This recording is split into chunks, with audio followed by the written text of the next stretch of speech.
Welcome to episode 13 of Back to Beverly, and thanks for listening. My next guest used his time spent at home during the pandemic to pivot from a career working in the startup tech space to another passion of his, cooking. He's grown his cafe business from selling sandwiches to family and friends out of his home kitchen to a full-blown takeout and delivery operation, all the while creating an iconic brand and serving some of the most notable names in LA. You've probably seen one or more of his sandwiches being reviewed by some of the top food bloggers on social media, and one thing is consistent amongst them. The sandwiches are a must-try. So if you haven't had one yet, I suggest doing so as soon as you're done listening to this episode. I hope you enjoy my interview with Avi Ahdoot, founder and chef behind Carla Cafe. All right, everything sound good in there, guys? Thumbs up from the control room. All right. My next guest is the creator and chef behind what has quickly become one of LA's most iconic sandwich brands, born in the early days of the COVID-19 pandemic. His sandwiches have been featured in publications including Gwyneth Paltrow's Goop, foodie website The Infatuation, and Business Insider, with each giving his creations a glowing review and recommending them to their readers. When he's not in the kitchen putting together one of his sandwich variations, he also hosts his own podcast called Getting the Bread, where he talks to friends and fans of the brand about a wide range of topics in their lives. Please join me in welcoming to the show the founder of Carla Cafe and Beverly High grad, class of 2008, Avi Ahdoot. Avi, thanks for coming on the show. Thanks for having me, Dillon. Good to be back at Beverly. Yeah, so I like to open each show by asking my guests, how does it feel to be back on campus? Feels good. Yeah. It's not as nice of a campus as I remember, honestly. Well, we had fresh eyes Take back that in the shot day. again. Yeah. No, but it's good. And then I noticed walking in that wall of kind of like nice things to say to people, and I was like, oh, so I stopped and looked at that. Is that new? I don't remember that. Yeah, it's like right at the top of the staircase right now. Interesting. So, And we were talking before the show, this is maybe your first time back since graduation? I think it might. I feel like there might have been like one time I came back, but I Yeah. don't remember why. I don't remember it well. Sure, Yeah. so maybe 15 years it's been It almost. could have been Wow. 15 years, yeah. Do you look back fondly on your Beverly years? I do. What sort of stuff were you involved with back in? I just tried to play basketball, and Yeah. then I hurt my knee, and then I was just around the basketball team mostly, even after I hurt my knee. Okay. Beyond that, just social. I wasn't really aware of like the different cool things I could have been getting involved in on campus. Yeah. So. A common theme, I think, amongst the Back to Beverly guests I've had so far is the social aspect. This seems to be what they remember most about For Beverly. sure. Yeah. So tell me a little bit about what happened after Beverly. What came next for you? Did you stick around LA for college? You go away? Yeah, so I went to SMC for a couple years, and then transferred to USC. Okay. And then I did undergrad there. Studied real estate and public policy over there. Got it. Yeah. And did you think studying that's sort of what you would fall into after graduation? Yeah, I mean, I wasn't sure I was going to get into real estate. I think some sort of entrepreneurship, but I think I assumed I'd always try to dabble in real estate, but that just hasn't happened for me yet. I haven't made enough money, so. Yeah, and knowing where you are now, we'll get into it a little bit, but did you ever have an inkling back? I mean, you mentioned entrepreneurship, but did you ever think like one day I'll end up in the restaurant industry? No.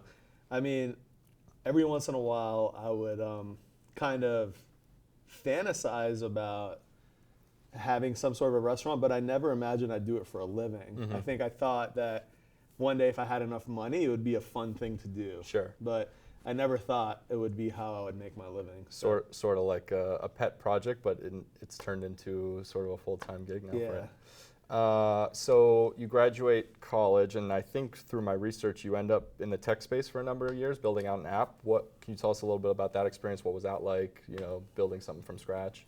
Yeah. So I did that probably in my early 20s, mid to early 20s. I started working on an iPhone app, and it was an anonymous social media platform. It's what I was ultimately like really passionate about, and I loved working on it, and I gave it like 5 good years of my all, and I just wasn't able to really get it to take off.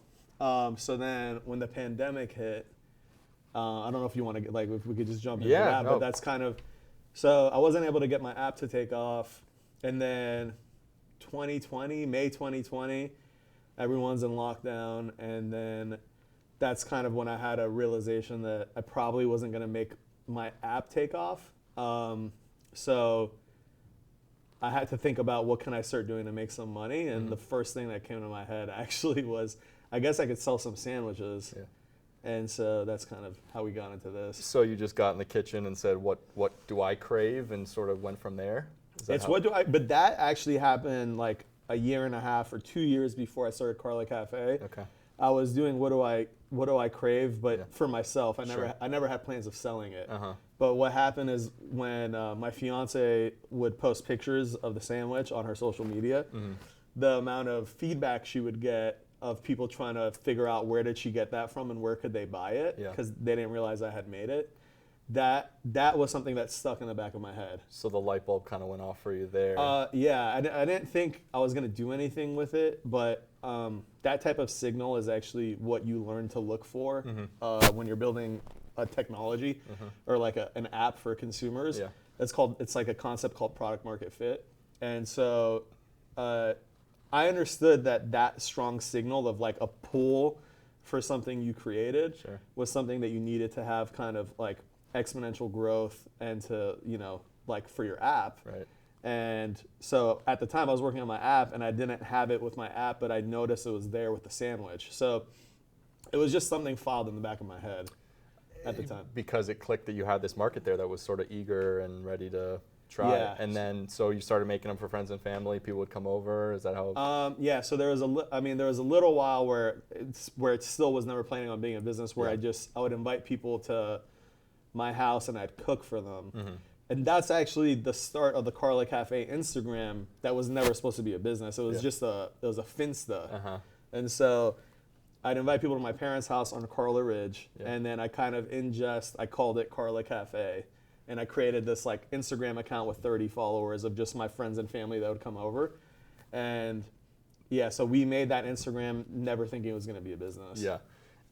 So then tell me what happens next. So, you see this market there, you start making sandwiches for family and friends, and then how does that go? How do you go from making food in your kitchen for friends and family to a business operation out of what became you were working at a Bootsy Bellows there on Sunset? But I actually started out of the house. Okay. Oh wow. Yeah. So early in the pandemic, again, I'll take it back to May 2020. So I had been making these sandwiches for almost 2 years. No plans of selling it.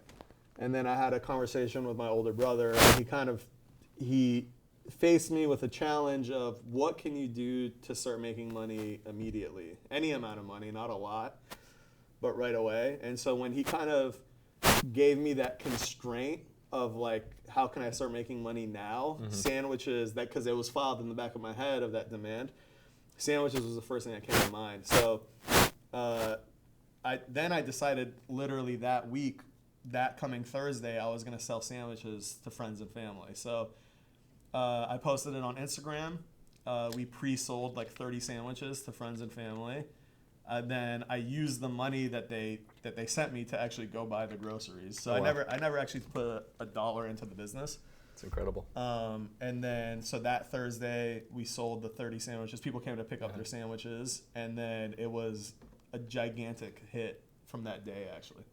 And I imagine for those first 30 people posted it on their Instagram, and the word just they sort all of got did, out. and they freaked out. Because the thing is, it was like genuine. They all like took pictures of the sandwich, and they like were like, that was the best sandwich I ever had in my life. I didn't ask anyone to post. Sure. And it kind of became this organic thing that then it kind of continued even outside of my friends and family. So then like the next time I did it, when random people started coming, it's just the sandwiches are really photogenic. So when people opened them up, they wanted to take pictures and they wanted to like tag us, and they had like glowing reviews. So. There wasn't much going on in the pandemic, and I remember it was like a cool thing to do, to go get your Carla, post the photo, and then, I remember my first time I had the sandwich, I put it up, and I had people, granted, us in the Beverly Hills community, we knew from early on, but then I had people from like all walks, people I worked with, and people from all over, they're like, how was it? I've been dying to try. I'm like, how the heck do you guys know about it already? So that was kind of a cool moment. So that's awesome that it sort of just grew naturally and organically. Tell me how you ended up in Bootsy Bellows. How did that deal come about? So we had a couple of the owners of Bootsy Bellows were actually coming up to the house as customers. And then they just offered one day, one of the guys, Adam Corral, reached out, and he's like, we have all of our venues have commercial kitchens. You should use one of them. And so I don't know, did you ever come up to the house? No, I only picked up at Bootsy. So when we're doing it out of the house, it was in Truesdale Estates, so like north of Sunset. So I was like, oh, so then when he said all of our venues have kitchens, I liked how Bootsy Bellows was right at the bottom of the hill where everyone was used to driving up anyways. So we went and checked out Bootsy Bellows, and they kind of offered it to us, perfect timing, because the house we were doing it out of was a rental, and they offered it right at the time when I was really getting pressed by the landlord about what are you guys doing over here. Oh, he was sniffing around. Like right when like I was probably gonna get shut down out of the house is when we had the perfect transition to Bootsy Bellows. And obviously, if the owners were fans of the brands, it sounds like they were probably supportive of your whole stay there, working out. Yeah, for sure. They've always been looking at ways to help us, so they've been cool. And for context, obviously this is in the midst of the pandemic, so the nightclub was shut down, so it was a perfect fit for you to sort of slide in there and use the kitchen. Yeah, I think they liked that there was at least something going on at Bootsy. It kind of kept Bootsy relevant, even though they couldn't operate. Right. You know, so. What were some of the challenges that you faced early on? I mean, it sounds like you didn't put $1 into the business, so financially maybe weren't big, but I imagine maybe operationally or something. The biggest thing at first is like, if you can imagine, every time like the demand is just growing exponentially, but my ability to make more sandwiches wasn't growing at the same pace, and I didn't have any commercial kitchen experience. Yeah. So really the biggest challenge we had at first was how do we make enough sandwiches for this demand? And I mean I think for the whole period that like the 3 months we were operating out of the house, I think we sold out within minutes every time. Yeah. And so that was even I think we sold as many as like 280 sandwiches in a day out of the house, and like even then when I did the post on Instagram, I think it was sold out within a few minutes. And you guys would post the day before or 2 days before, I forget how far in advance. Yeah, exactly. It was a day or two. Did that help you preparation wise? Like if you knew, okay, I'm gonna do 280 tomorrow, I gotta prepare that. Was that helpful? That to sort of for sure. Yeah. And then especially because I ultimately, like the amount I would make available was really like pushing the boundary of how many I thought we could make in a day. Oh, interesting. And I think I usually pushed it further than like what we could do. Yeah. And so like there were still people waiting a little while to get their sandwiches. What do you know when at the height of Carla, like what that day? We hit over 400 sandwiches in a day before. Wow, that's pretty incredible. Yeah. And I mean the pickup window was only like 10:30 to 2 or so, right? It was like lunchtime. Yeah, exactly. It was like 11 to 3. So we did 400 sandwiches in about 4 hours. Wow, that's incredible. So we touched on it a little bit, but in the early days you were doing like I think 3 drops a week, and you would rotate the sandwiches. And in order to secure it, you'd have to go on Instagram, you'd see the post, and then you'd get a link from the Carla Instagram, and that was sort of how you would get in line to get the drop. It almost became like sort of an exclusive thing because you had to be ready for it. Was that an intended part of the social media strategy, or just sort of like a byproduct of having to cap it? Because exactly, it was a byproduct of A, having to cap it, and B, out of it being the legality of like operating out of the house being questionable. Got it. You know what I mean? So it was like that's also why we kept it private. Okay. Is because and so, but. Unintentionally, I think it created a cool factor, but it also created a sense of community that like we were pretty much only accepting people where there was like some amount of like if there was like what do you call it, mutual followers or friends. Yeah. To keep it safe, because it sounds like maybe the landlord wasn't too thrilled with what was going on out there. Yeah. You never got in any trouble though, did you? No, ultimately no. Everything was okay. We gave them some sandwiches; they were happy. Yeah. So one of your iconic sandwiches, which I think is like been reviewed by all the bloggers I mentioned earlier and a bunch of critics, has a lot of similarities to what I think we grew up on, which is the chicken panini from Il Tramezzino, which became sort of like a late night staple for a lot of us after Beverly parties. Did that sandwich have influence on what you ultimately crafted as one of your Carla sandwiches? I think for that sandwich, I for sure had influence. I mean, honestly, like Il Trem, I still have really fond memories of Il Trem. Yeah. Like when we were in high school, it was like really good. Yeah. Like when I remember being in 10th grade, and then I'm in Italy where it's supposed to be like the mecca of food, and all I was thinking about is an El Tram sandwich. It was like the most, like, I feel like you would go out and then you would crave it at 2 a.m. and everybody would be there. I'm curious if the current Beverly kids still do. I'll have to ask Colby after the show. Yeah. Oh, he's nodding from the studio. They do. My nieces go to El Tram still. Okay, wow. That's good to hear. It's still a thing. So I've seen, I was poking around your Instagram, and I've seen so many of big stars on social media post your sandwiches, including Emma Roberts, Zoe Deutsch, Tinks, who I know is a huge fan and frequent poster, Foster sister. I mean, the list goes on. And then I was telling you before I was listening to your podcast, you mentioned that Nobu Matsuhisa is a huge fan of the sandwiches. Does it amaze you of the list of the well-known individuals that are fans of your sandwiches? Yeah, it's pretty cool. It's crazy. Yeah. The Nobu one really hit me. Yeah. I mean, everyone else was like really cool, like obviously, but I think everyone else you listed, I think my fiance went crazier for. But the Nobu one for me, I think was like, whoa. Yeah. Because we go to Matsuhisa all the time. Yeah. It's like I basically would like make money at Carla Cafe and then go spend it at Matsuhisa. So that was like, I think the story, if you don't mind telling, I think the story's cool. It involved his assistant, right, who would come get the sandwiches? Yeah, so his assistant came, like one time, like his assistant would come pick up the sandwiches from Bootsy. And then one time he's like, I need to talk to the owner. And then like they came in, grabbed me from the back, and they're like, this guy wants to talk to you. And then he's like, he told me, he's like, I've gone to eat a lot of places with Nobu, and I've never seen him react to anything like this. Yeah. That's cool. Like in my mind, I'm like, how does someone like Nobu end up? Because it's sort of like a word of mouth thing. I mean, granted, it's Carla's huge now, but like still, it's like, how does Nobu end up? There's this guy Dalton that's like an art collector that became one of our good customers. Got I it. don't know how Dalton found out about it, but I guess Dalton sometimes sells art to Nobu. Okay. And he sent Nobu sandwiches. It's one time, amazing so. the path that these things travel. It's crazy. So you did the run in Bootsy throughout the pandemic, and now you've transitioned to, I think, a ghost kitchen over in West LA doing pickup and delivery orders weekly.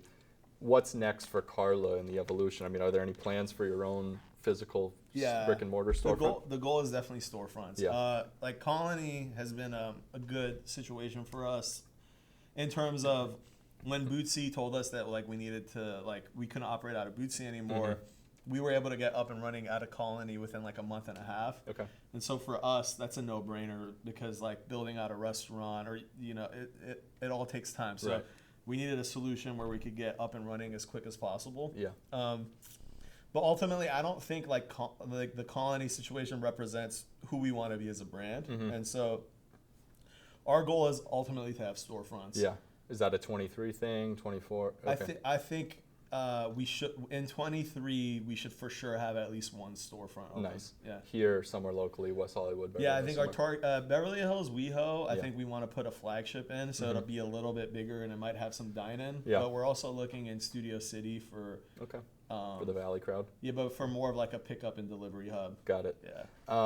So on the same point of like the next evolution, are there any plans or have you ever thought of taking Carla on the road, doing a pop-up in New York or Miami? Yeah. I mean, I'm sure at this point the in-crowds in those cities have heard or have been here and had it. Yeah. I think I even just saw the big food Instagram, Jeremy something from New York was posting you guys, so that was kind of cool. But so you have given some thought to that maybe? For sure, yeah. We've looked New York in particular, I think is like where, I think probably when we open something out of SoCal, New York will probably be the first place. Okay. Cool. Well, anybody in New York listening, you have to look out for Carla Cafe.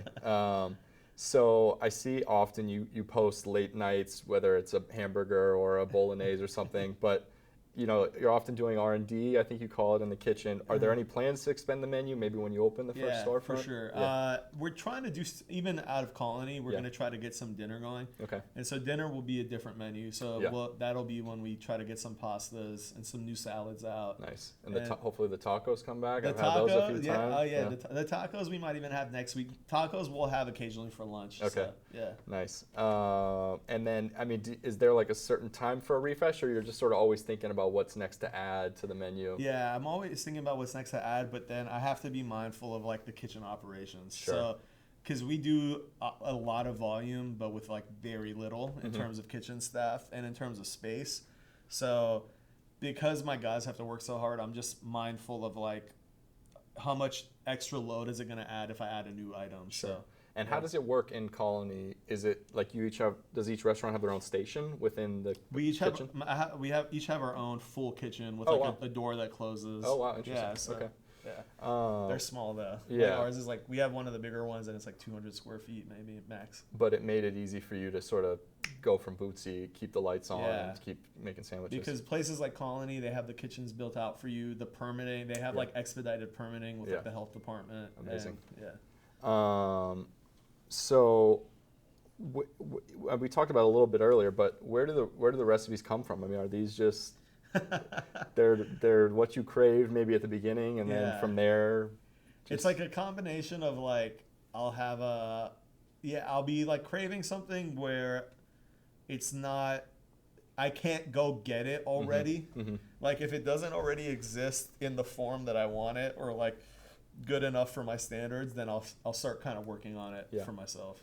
And how does one end up on that R&D list to try?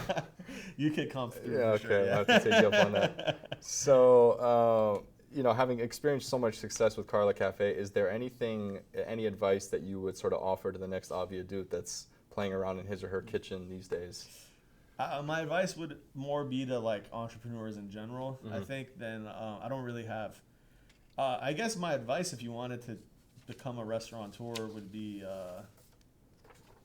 I don't know. I think I had a really lucky and interesting situation where I could build it and find out if there's a market without spending any money. And I think the trouble with getting into restaurants is you might have to spend $500,000 to $1 million just to find out if anyone wants what you're offering. Interesting. And so, and I think that's why it's like a business that fails so frequently. Sure. So I think I had a unique situation. Yeah.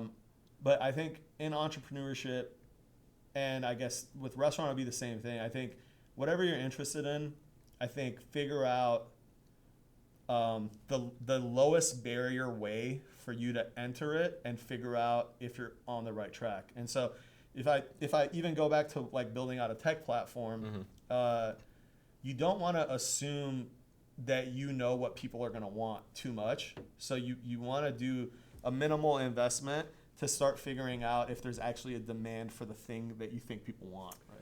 Sort of put a feeler out, get feedback as opposed to trying to force yourself. Like Dollar Shave Club, for example, like before Dollar Shave Club was even a thing or had a product, all they did was ran an ad at the top of like Google. Yeah. Being like basically describing their product that didn't exist yet, and then they just tracked how many click-throughs they got. Yeah. And then so that's how they decided that there's actually a business there. So that's an example of like figuring it out with like, It reminds me of another story. There's a Beverly grad, and I won't name him because he did something similar where he's making these packets of like they're like feel-good things you sprinkle in water, sort of like a liquid IV or something, but a little more natural. And he hadn't made any of the stuff yet, and he put up an ad. People started buying it, so he's like, I actually got to produce this stuff now so I can fulfill these orders. Yeah, but it's an interesting way because it's low cost, like to your point. You're not investing a whole lot of money or time, and you're just seeing if the idea works. Do you think that the unique time period in the world at that point with the pandemic allowed you to sort of like, okay, maybe the app isn't working, but I got to find something else to do, and let's play around with the sandwiches? Yeah, I think the world stopping allowed me to be able to approach it like that. And really the idea at the time was that I'm just going to be doing it for side money to keep pursuing my dream with the app. And so, if the world wasn't stopped, I don't think Carla Cafe would have ever happened at all. Which is amazing because I think so many of us think of the pandemic as this weird, awful time, but so many great things were born out of it. Yeah. And we were talking before, you had Liana Levy on your podcast who created Forma Pilates in the pandemic and just started with one reformer and has built into this amazing business now. Yeah. So, the pandemic was beautiful in many ways, I guess, in that respect. Well, Avi, I can't thank you enough for coming back to Beverly today. I hope you enjoyed it. Thank you. Thanks for having me, Dillon. Of course. Thanks again for listening. And just a reminder, if you enjoyed this interview, please subscribe to Back to Beverly on Spotify, Apple Podcasts, and YouTube. And follow us on Facebook and Instagram. Until next time, I'm your host, Dillon Curtis, signing off.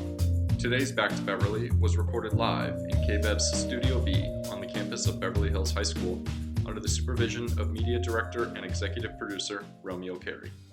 Directed by Colby Gilardian, Sound Engineer Jason Maybaum, Camera Operator Harry Gilardian, edited by Randy Curtis and produced by Dillon Curtis. Did you press record? Guess not. You guys get all that?